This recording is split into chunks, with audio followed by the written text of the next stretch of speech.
can't really tell you. It's nothing I've seen in the past.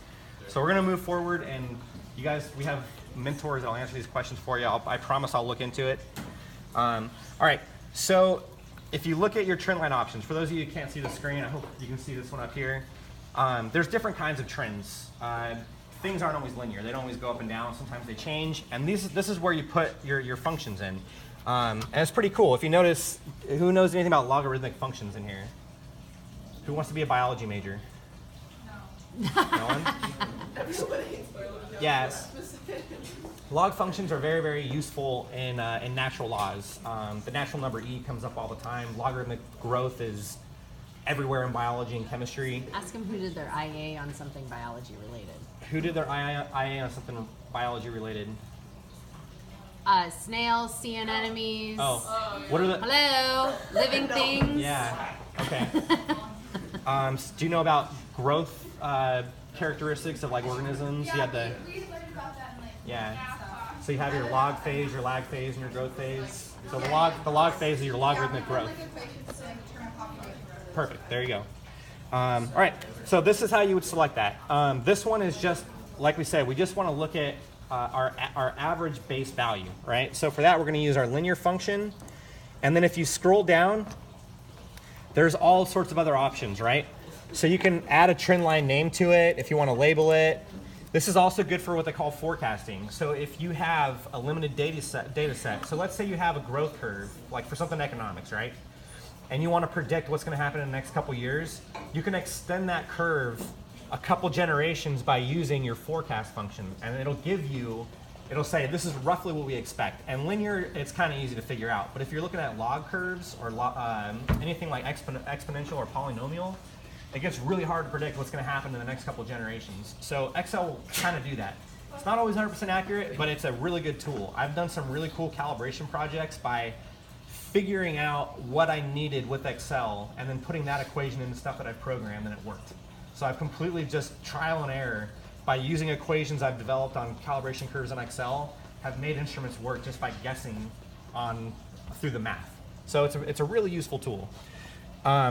One of the things I would recommend you guys do on all of your graphs is if you look at these three sections here, you have set intercept, display equation on chart, and display R squared value on chart. You can say, hey, my x-intercept, according to my theoretical stuff, should be at this value. It'll change your trend line, so it actually has the x-intercept at that value, and it'll try and make a best fit curve based on the inputs that you give it, right? I typically don't use that because we're using scatter plots, so we don't know how the data really correlates yet. This is something we're looking into. However, the next two are really important. Display equation on chart and display R squared value on chart. And once you select those options, I'm going to go ahead and close this out for now. We can go back and edit this. You'll see it gives you the equation of the line, your y equals mx plus b format, and it gives you your R squared value. Who knows what an R squared value is? I get paid from the government because I'm deaf from being on submarines, so you guys got to speak up. Correlate. Explain what that means. What does that mean, just in layman's terms? It's like the strength of the data. Yes.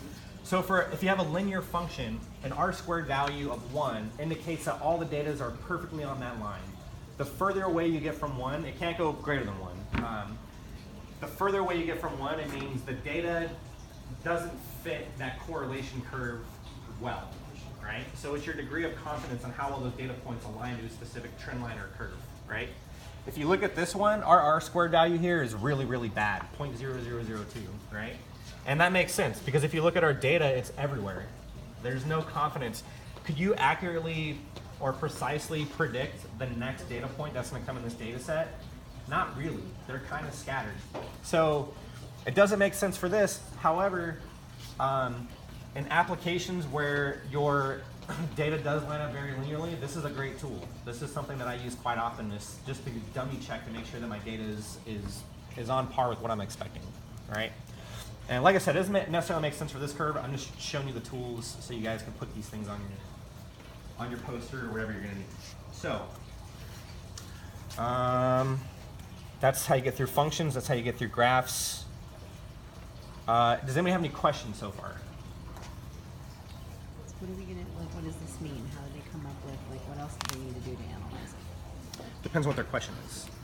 Okay, so let's say, let's So we take need- Shiloh's question. Where are, So with you make the dot plots or whatever, it's not